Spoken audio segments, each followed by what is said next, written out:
Good evening, everybody. The European Council finished a few minutes ago, and I'm happy to welcome the President of the European Council, Antonio Costa, and the President of the European Commission, Ursula von der Leyen. They will debrief you on today's meeting. Without further ado, President, the floor is yours. Good evening, dear Ursula.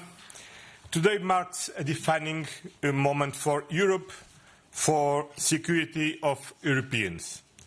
A month ago, we had a strategic brainstorming to guide our common action on defense. And today, we are delivering, and we are moving decisively towards a strong and more sovereign Europe of defense.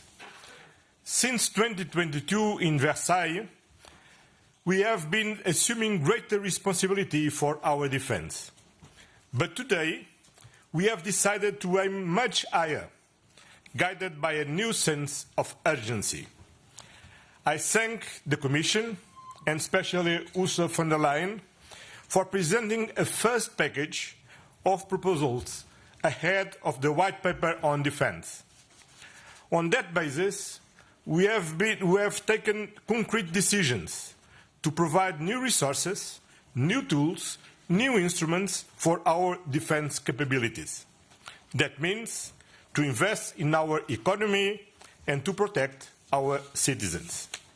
First, we have decided to invest in priority areas already defined by the European Defence Agency, reflecting the lessons learned from the war in Ukraine and in full coherence with NATO. Air and missile defense, artillery systems, missiles and ammunition, drones and anti-drone systems, strategic enablers, military mobility, artificial intelligence, cyber and electronic warfare. Second, we have decided to mobilize additional public and private funds for our defense. We will create a new European instrument up to 150 billion euros to support member states in boosting the defense capabilities that are urgently needed.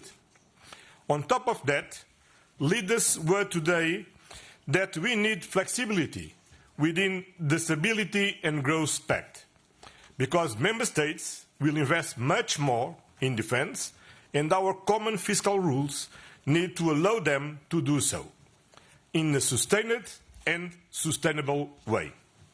Flexibility in channeling existing European funds to defence will also be important for those member states that choose to do so.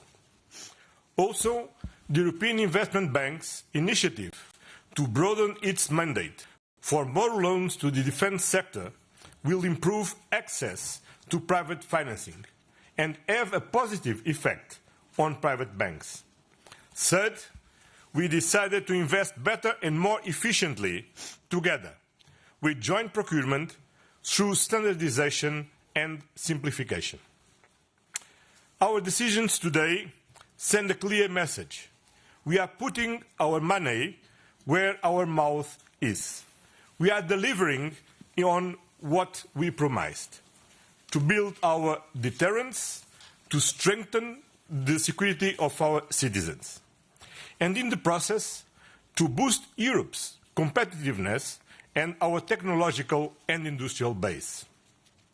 A stronger European defence also provides deterrence for Ukraine. Our efforts to strengthen European defence will also benefit Ukraine, because Ukraine's security is at the core of Europe's security. We haven't been with Ukraine since day one. We have already provided then 135 billion euros in support to Ukraine since 2022. Our supporting is unwavering. If the war continues, in any future peace negotiations, in reconstruction, in accession to the European Union. And we have now committed to increasing our support even more. Immediately, member states can increase their support thanks to the increased fiscal space. Several member states have already announced their pledge up to 15 billion euros. Today, we have also tasked the Council to work urgently on further initiatives to address Ukraine's pressing military and defense needs. At the same time, we are preparing to support Ukraine for when it decides to engage in negotiations to help it reach a positive outcome. That means a just and lasting peace. This is a tipping moment for Europe. And today, we have shown that the European Union is rising to the challenge, building the Europe of defense and standing with Ukraine shoulder to shoulder. Because at the end of the day, what we will all want, what we all deserve, what we are all working for is peace and security. Thank you. President von der Leyen. Yes, first of all, too tired. I wanted to start in German, but now I'm going to speak English. Sorry. First of all, I wanted to thank you, Antonio, that you convened this extraordinary EUCOM, because I think today history is being written. We are coming out of this European Council very determined to ensure Europe's security and to act with the scale, the speed and the resolve that this situation demands. We are determined to invest more, to invest better, and to invest faster together. From Paris to London to Brussels, we have shown that we are willing and able to step up our joint efforts and to coordinate effectively. Fact is that Europe is facing a clear and present danger. And this is why I presented the Rearm Europe plan today to the leaders, a plan to give Europe the military capability that it needs to face today's threats. It could mobilize up to 800 billion euros, and it is about taking more responsibility on our shoulders for our own security because the urgency is real. And therefore we agreed that with the support of the leaders, the Commission will present before the next European Council, the regular European Council in March, the detailed legal proposals. Let me explain the 5 different elements. The first is we will propose to activate the national escape clause of the Stability and Growth Pact in a controlled, coordinated and time-bound manner. This will allow Member States greater fiscal flexibility that they need and give them the space to invest in defence immediately and substantially. This is unprecedented in defence. If fully utilised, this could unlock up to 650 billion euros in defence expenditure. The second point is that we will propose a new financial instrument. We will provide 150 billion euros in loans to Member States to accelerate the joint procurement. This is an exceptional measure, but it is the right measure for exceptional times. These funds could be used for European capabilities in selected domains, and you have referred to these domains. I don't have to repeat them again. The deliveries must be swift, and the loans should finance purchases from European producers, and the loans can be invested in contracts that are multi-annual. That is very important for the defence industry. This is also a way to enhance in the joint procurement interoperability, so less fragmentation. It will, of course, reduce costs because it will enable scaling up. That is so important for the production, all at once and very fast. The third element is a voluntary one. It is the possibility to redirect the existing EU budget towards defence, and here the focus is on the cohesion funds. Again, it is a voluntary possibility. If you want to have the cohesion funds flexibilize, you can redirect them into defense matters. And then, besides the discussion about the public funding today, we also had a discussion about how to attract more private investment, private capital. And here is very important that we push forward the European Savings and Investment Union. It is crucial for private investment, but also that the European Investment Bank will change and update its lending patterns. We must make sure that our defense industry, particularly our innovative startups and the mid-caps, have full access to financing. Now, finally, we will soon present the white paper on the future of European defence. This will be also on the 19th of March, right before the regular European Council, and we will present a simplification omnibus for defence. Let me very briefly finish with the fact that we had a very important exchange with President Zelenskyy at lunch. We spoke about how to achieve a just and lasting peace. Our support for Ukraine's armed forces has never been more urgent, and therefore we will work very closely with Ukraine and the defence industry to ensure that Ukraine's military needs are met. This discussion is important for the Member States and for our partners, and this is why the two of us tomorrow will also debrief to our partners tomorrow in the morning after this European Council. Thank you very much. Let me open the floor for questions. I'll start with Luis. Thank you. Luis Tobar, Informativos Telecinco Spanish TV. I have two questions. One for you, President Costa. I will use the Spanish as there is interpretation.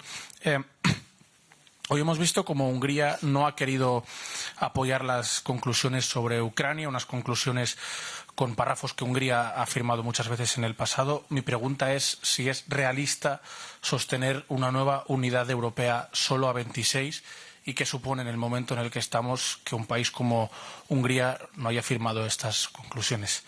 And for you, Madam President, I will ask you in English.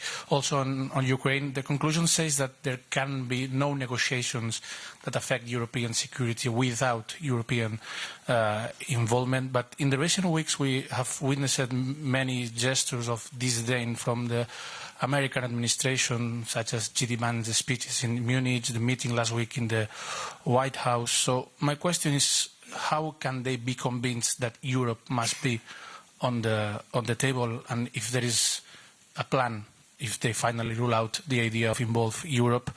And the more long question is, if I may, how long should European Union continue to observe this situation in the United States without responding? What is the limit at which we must stand up to the United States? Thank you. Vale. Todos queremos paz. La diferencia es que 26 creen que el camino por la paz es reforzando la capacidad de defensa de Ucrania. Hungría se ha aislado de este consenso, está sola. Un país isolado no crea una división. Los 26 siguen unidos con una posición común y que van a seguir apoyando a Ucrania como habíamos hecho desde el día 1, el 24 de febrero de 2022. Así seguiremos. So, we all want a peace through strength, a just and lasting peace, but a peace from a position of strength. And this is also in the interest of President Trump, to have a peace through strength. And if he wants to achieve this, it is only possible with the support of the European Union and its member states, because preconditions have to be met. We have been the ones, for example, who have secured the economic survival of Ukraine for the year 2025. We are the ones who now invest a lot in Ukrainian defense industry and are providing the military capabilities that Ukraine needs. We were the ones and are the ones who are making sure that the energy system in Ukraine survives. During the winter, we provided 1.8 gigawatt of energy to the energy system, which made it possible to go through the winter. So many examples that show how important the support of Europe is to come to a positive end, which is a peace through strength. This is in everyone's interest. Thank you. Ana? Hi, Ana Matos Neves of the Portuguese news agency Lusa. I will start with a question in Portuguese for the President of the European Council. Nas conclusões sobre defesa, os líderes da UE pediram à Comissão Europeia fontes de financiamento adicionais. Portanto, eu gostaria de saber quais é que foram os principais mecanismos mencionados na sala e se eventualmente que países é que falaram ou que admitiram uma nova emissão de dívida conjunta, uma espécie de novo PRR para a defesa como tem vindo a ser defendido por Portugal. And for you, Madam President, I would like to know what was the leaders' reaction to your plan, and when do you think that this new instrument, is some sort of SURE 2.0 for defense can be in place, and if you fear that somehow only 19 member states use it as it happened with SURE. And regarding the activation of the national escape clause, do you also fear that not all the member states do that? And taking into account that these tools are all voluntary, could this jeopardize your plan? Thank you so much. Bom, o Conselho Europeu acolheu de uma forma bastante entusiástica as propostas da Comissão, que são propostas que, no conjunto, permitem investir mais 800 mil milhões de euros em defesa através de diferentes instrumentos. Muito importante, que é existir um novo fundo de 150 milhões, mas também permitir a flexibilização das regras orçamentais e também a flexibilização da utilização dos fundos europeus. E o Conselho acolheu como muito positivo estas medidas. Estas medidas surgiram em antecipação àquilo que é o livro branco sobre defesa que a Comissão apresentará no próximo mês. Seguramente no livro branco serão consideradas outras alternativas. E aquilo que os Estados-membros pediram à Comissão é que as apresente todas, estudando-as, com os seus prós, os seus contras, e o Conselho depois tomará as devidas decisões. Neste momento não há nenhum tabu, todas as soluções estão em cima da mesa e todas elas serão discutidas e, em função da discussão, tomaremos as decisões que tivermos que tomar. So there's a huge pressure on all member states to increase their defense spending and to have literally a surge in defense. And therefore the plan, the rearm plan with the 5 elements was very much welcomed by all leaders. I am absolutely confident that it will be used. You're right, the loan instrument, the new instrument, might be interesting not for all member states. It's interesting for those member states where the Commission's loans have more favorable interest rates than they would be able to achieve at the capital market. This is approximately 20 member states, as we have been calculating. But for them, of course, it is crucial. Then triggering the national escape clause is also crucial for all member states because it gives them the much demanded and asked for fiscal space they did not have so far without being dragged in an excessive deficit procedure. The member states have been asking since quite a while for possibilities to have more flexibility because they see the absolute urgency to invest more in defense, and now this possibility is on its way. Okay. Rick?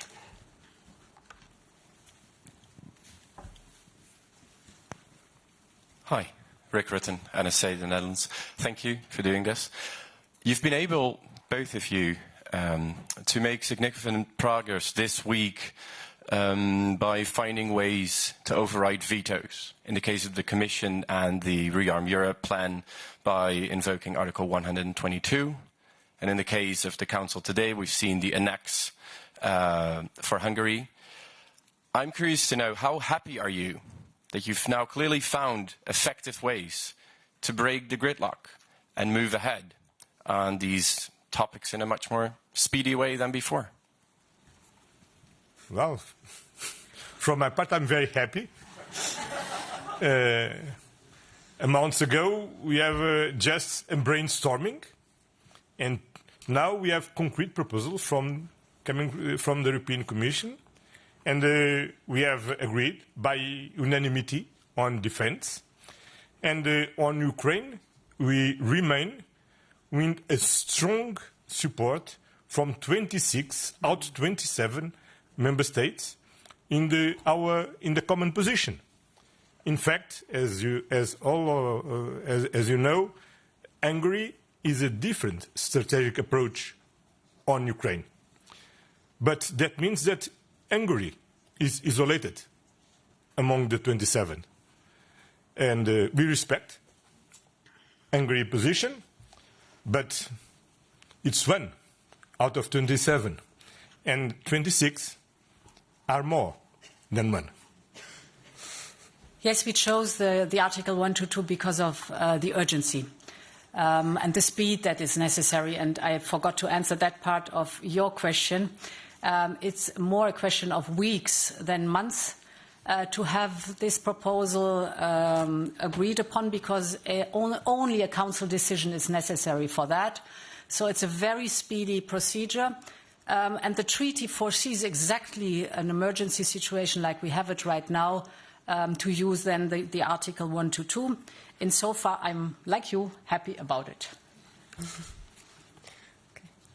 I'll take one final question, Shona. Thanks very much. Just on the United States, will it be possible for Europe to give security guarantees to Ukraine without any US backstop? And then just another question on Hungary, given that obviously it decided not to go with the conclusions on Ukraine. Is that what we have to expect going forward, in particular when it comes to the rollover of sanctions and so on? Was that mentioned, or are you concerned that Hungary might veto this in the future? Thank you. First of all, the best security guarantee are the Ukrainians themselves. Since 24th of February 2022, the Ukrainian army is resisting. A lot of people believed at that time that they cannot resist more than 3 days, then more than 3 weeks. Now they are resisting more than 3 years. And we stand for Ukraine since day one, and we will continue. And we will continue even after the war. First, as member state of the European Union, and also we have decided, are in the conclusions, that we will explore our capabilities in the treaty framework to contribute for security guarantees. Of course, security guarantees for the future of Ukraine are essential for the security of Europe, but also for the international security. Because this war is not only about Ukraine, it's about the respect of international law, it's the respect of international rules-based order, it's the respect of sovereignty, territorial integrity, safe borders. And these are fundamental values enshrined in the United Nations Charter. That is a global issue, and of course we count with all of the countries in the world to support, to ensure the enforcement of the international law. The results in the last week in the General Assembly show the large support to Ukraine, and that's very clear that the international law must prevail and the war must be defeated. And I can complement what you said, Antonio, in regard of the best security guarantee is the Ukrainian army. What we're working on with the new instrument is to enable also our member states through the joint procurement to procure the necessary military capabilities that then can be given to Ukraine Typical examples are Danish initiative or the Czech initiative. So there are already established procedures to do that. But of course, with the backing now of 150 billion euros, where a certain share should go then as capabilities to Ukraine, this is also a big push forward to maintain the strength of this outstanding army. Yes, and with the escape clause, they can also increase. That's true. Immediately. And in fact, several member states have already made their pledge up to 15 billion up of the current the state of play. The state. Okay. 15, huh? 15. Yeah. Okay. The most important, the billion.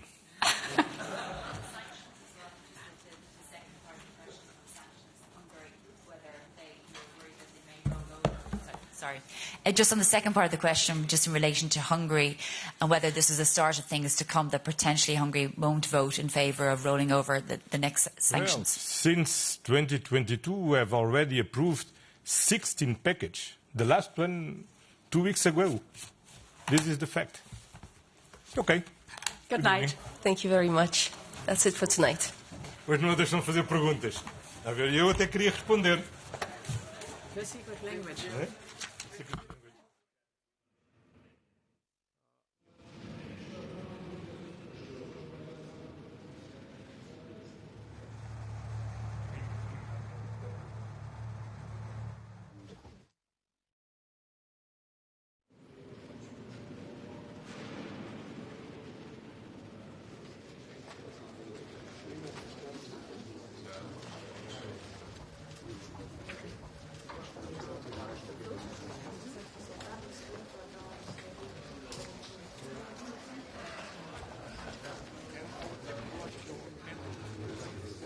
European Investment Bank's initiative broaden its mandate for more loans to the defense sector will improve and simplification. Our decisions today send a clear message. Since 2022, our support is unwavering. Further initiatives to address Ukraine's pressing military and defense needs. Nations well to reach a positive outcome. That means a just and Coming out of this European Council very determined to ensure Europe's security and plan today to the leaders. A plan to give Europe the military capability that it needs. We will provide 150 billion euros in loans to member states and private capital. And here is very important that we push forward the European Savings and Investment Union. It is crucial for private investment, but also that those